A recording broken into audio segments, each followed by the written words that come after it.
Queridos amigos, bienvenidos un día más.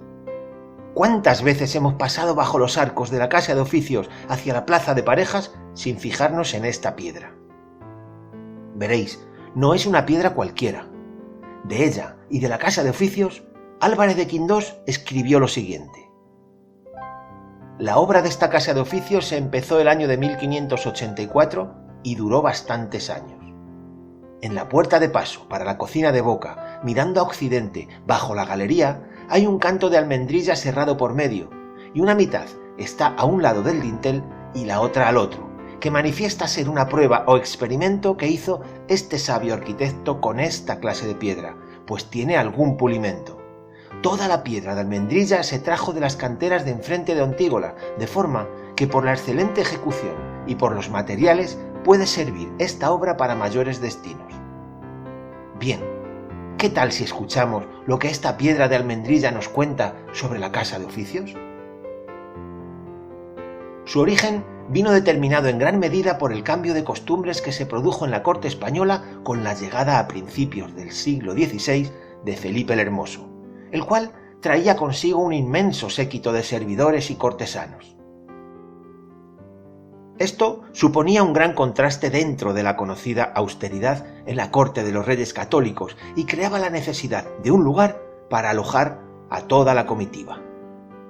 La de Aranjuez fue mandada a construir por Felipe II para dar cobijo a los numerosos sirvientes de palacio, ya que la corte que arrastraba el Rey Negro era mucha. La idea de su fábrica coincide aproximadamente con la del Palacio Real. En cuanto al autor y fecha, encontramos datos dispares. El primer proyecto sería de Juan Bautista de Toledo, alrededor de 1563, pero sus trazas están perdidas. Algo después, Juan de Herrera haría lo propio en 1581. En ella muestra la Casa de Oficios en su emplazamiento y unida a palacio, tal como ha llegado hasta nosotros. En definitiva, no existen pruebas concluyentes para atribuir el proyecto de esta Casa de Oficios a uno u otro arquitecto. En cualquier caso, y según Álvarez de Quindós, las obras dieron comienzo en 1584. Hasta su edificación a finales del XVI, los criados de su majestad ocupaban algunas de las casuchas de barro que existían al este del antiguo Palacio Maestral. Con esta obra de la Casa de Oficios, todas las dependencias auxiliares del Real Palacio que no cabían en él se concretaron al norte para los oficios de boca y al sur para alojamientos de caballeros. En esos momentos, el espacio que ofrecían las casas de oficios no era suficiente para el gran número de servidores y trabajadores que precisaban de alojamiento. Además, existía una especial jerarquía entre los que debían alojarse en ella, ya que estaban reservadas a personas que trabajaban directamente con los monarcas. Por el contrario, canteros, albañiles, etc., no podían vivir allí. La Casa de Oficios y su patio carecía de pórticos, y era el más cercano a la residencia real. De ese modo, se facilitaba el acceso de la servidumbre desde sus dependencias hasta las habitaciones del palacio. Además del patio real, o grande, existían 4 patinejos más, uno en cada ángulo. Se denominaban en función de las estancias, es decir, patio de la cocina del rey, panetería, de la botica y de la sausería, confitería y ramillete.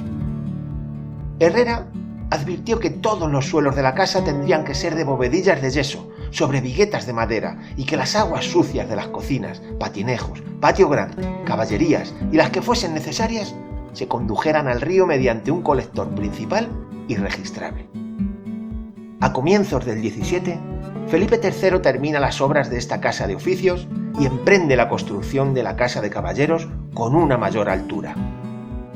En la obra Arquitectura y Desarrollo Urbano, en su tomo 9, los arquitectos Julio Gómez y Javier Atienza aseguran que más adelante Felipe IV concedió a los monjes franciscanos de Ocaña en 1663 un sector del cuarto de caballeros, a la parte de poniente, con 3 celdas y un corralito donde pudieran residir cómodamente durante las jornadas reales, así como el cierre de un extremo de la galería antigua para oratorio. El ascenso al trono de Felipe V propició la continuación de muchas obras que se hallaban estancadas, y posteriormente Fernando VI, con Santiago Bonavía como arquitecto, resultó decisivo en el avance de dichas fábricas.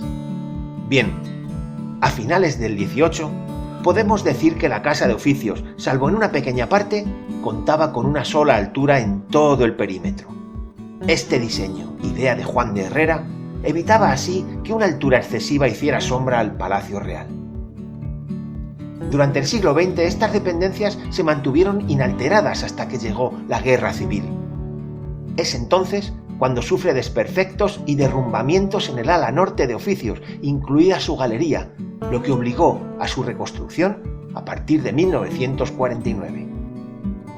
Se demolieron los patinejos noreste y sureste de Oficios, lo cual cambió la simetría original y se reorganizó para destinarlo a residencias de mayor calidad y acorde a los nuevos tiempos, de modo que se aprovechó para añadir un total de 64 viviendas. Las obras se prolongaron hasta 1959, y aunque se planteó igualar la altura de la Casa de Oficios con el cuarto de caballeros, esta idea fue desestimada, de manera que se buscó la solución intermedia de aumentar su altura y retranquear las terrazas. Al sur de la Casa de Oficios y para alojamiento de caballeros y gentiles hombres que acompañaban a la corte, fue construida la Casa de Caballeros. Su obra duró casi 2 siglos. Comenzaron en 1613 y se dan por terminadas oficialmente en 1770. Sin embargo, quedaron pendientes ciertos remates. Probablemente la fecha en la que se terminaron estos fuera 1774 y de ahí esta inscripción en la fachada. Claro que, realmente, podemos decir que se termina por completo en 1901 con la serie de arcos hacia la Plaza de Parejas. Además de alojamiento, ha servido como cuartel y sede de la Administración de Patrimonio Nacional. El sobrenombre de Patio Cuadrado se debe, según Quindós, al apellido de Juan Cuadrado, mayoral del corral de bueyes que se encontraba en este mismo lugar. El cuarto de caballeros tiene un patio más grande y rectangular que el de Oficios, y al final del siglo XVIII sufrió una reforma que intentaba transformarlo en 4 patios, añadiendo 2 naves transversales. Tiempo después, en el siglo XX, se recupera el primitivo patio y aún hoy pueden verse los restos de aquel intento. Bien, a consecuencia del destronamiento de Isabel II en 1868, se habilitó parte de la Casa de Caballeros para acoger oficinas del Real Patrimonio y parte de la Casa de Oficios a cuarteles y pabellones militares. Más reciente es la rehabilitación para oficinas de Hacienda y juzgados. Lamentablemente, el patio de Oficios se encuentra abandonado y tan solo su fuente central de 1749 es testigo de tiempos mejores. Curiosamente, esta fuente marca la cota o nivel 0 para determinar la altura de todas las construcciones posteriores a la del Palacio Real. Ahora, y para ir terminando, recordar un par de curiosidades. ¿Sabías que el conjunto de Oficios y Caballeros resulta ser una construcción de planta rectangular con proporciones áureas? Si lo quieres comprobar, ahí dejo sus medidas.